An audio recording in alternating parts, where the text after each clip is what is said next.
Hello, I'm Michael Burton, and today I'm going to show you on Clo3D how to make a puffer jacket foundation garment. And you can make any of your own puffer jacket designs based on this one here. I'm going to use pressure settings to inflate it, and I'm making kind of a raglan sleeve.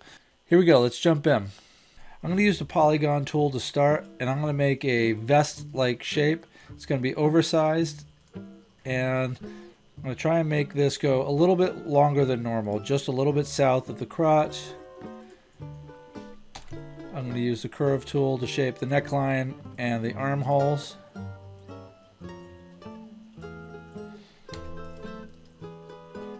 And then I'm going to do a symmetric pattern with sewing. That's because this is going to have a zipper on it. I'm going to copy and paste the top one up here. And for this one, I'm going to select with the Z tool the center line and unfold with symmetric editing. Make sure to fix your neckline so it is a little bit higher up. That looks pretty good. And for the front, what we're going to need to do is set internal lines. This is what's going to inflate. And these are basically like quilting lines. So I'm going to offset as internal line, and you can experiment with the number.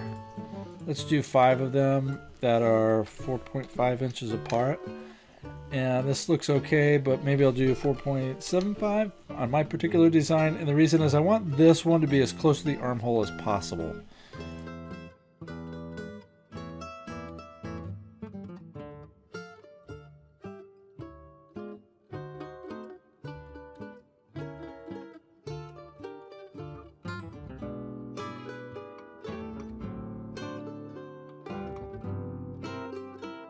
Okay, that looks pretty good for the front. So same for the back. Right click, offset as internal line, and it will remember 5 and 4.75, which is nice.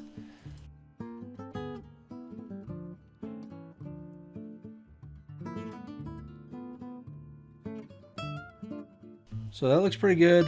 For the center here, what we want on our design is the inflation to kind of end right before the zipper starts. So I'm going to grab an internal line and go about 1/2 inch or so, give or take.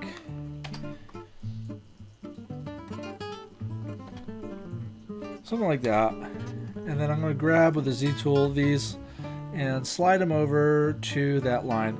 And that's so my inflation comes around here and it ends, and then this will be a little more flat.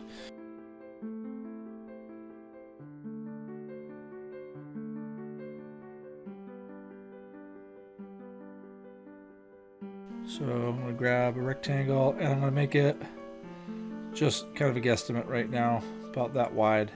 We can adjust it later. Also, for the waistband fabric, I'm going to do ribbed, and I'm going to do the lowest value there. It has a little more stretch. Bring it on there.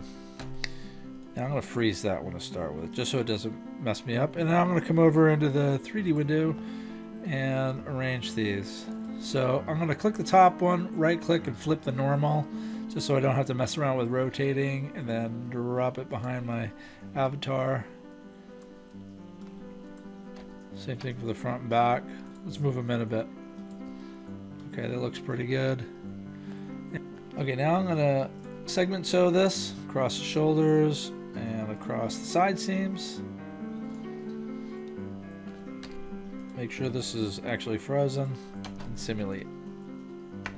Okay, pretty good. I'm going to not go all the way with it because I want this to stay open, because I'm going to put the zipper in there in a second. But I need to tack them.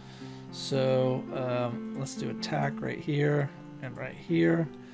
Now that it's open, and simulate the rest of it. Good, and it should fall kind of flat. If you do the tack too early, it'll open up.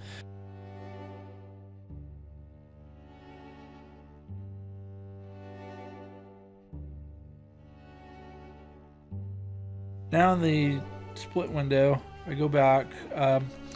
We want to make clones. So for this top one, or the back piece, we're going to clone under.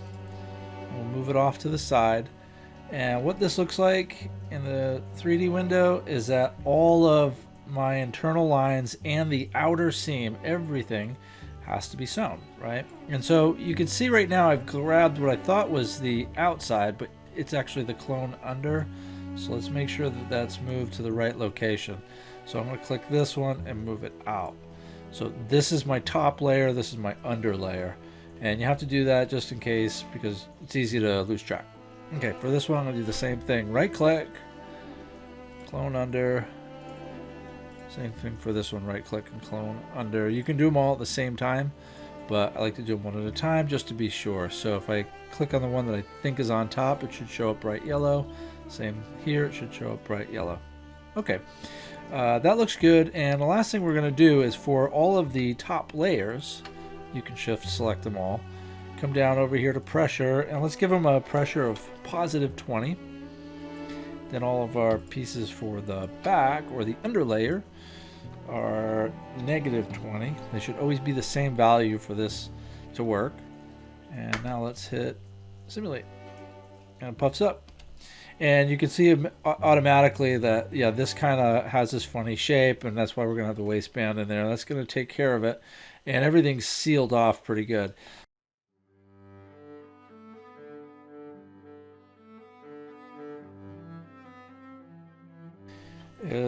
I'm going to bring my waistband over just so I can eyeball this new rectangle we're going to make. And we're going to make this about the same size as the little cutoff that we added to the pattern here. And that looks pretty good. Let me drop the regular fabric onto that. I'm going to copy and paste it over. Okay, that's good. And let's move our waistband back to the bottom. What we're going to do for this is add a zipper, so we can do the rest over here in the 3D window. To start with, I'm going to select them, and I'm going to strengthen them, and then I'm going to orient them so they're about right there. And let's make them move toward the center a little bit more. Cool.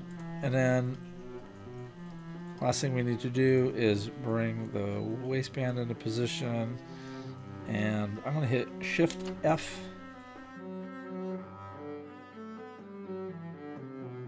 So now we need to zipper this up, and before I always do the zipper first and then I sew it after.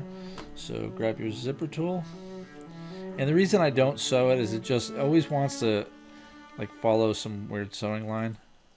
So I click once, go up to the top, click again. Always start with wearer's right.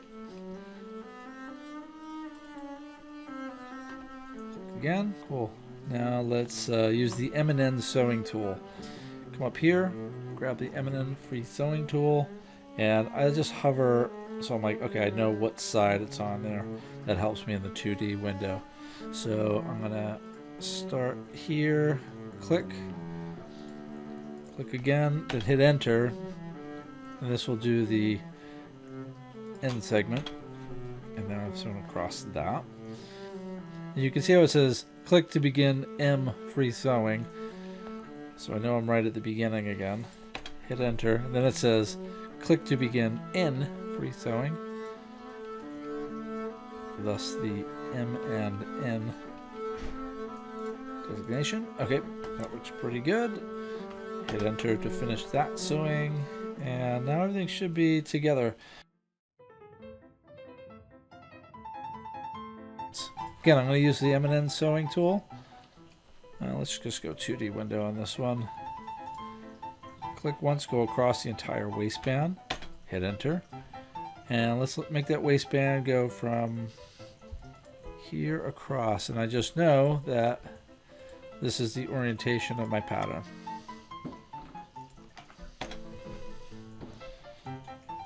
Right, let's go to 3D window. Now it should all be sewn to the waist. Let's see how it goes. Cool. Okay, so I have a waistband that goes all the way through, getting a little Z fighting here, but not too bad. That looks pretty good. And again, this is extra long. You can always shrink it and make it shorter, but you can tell that the well, the pressure has allowed this to shrink up a little bit vertically. Next, we're going to add some sleeves.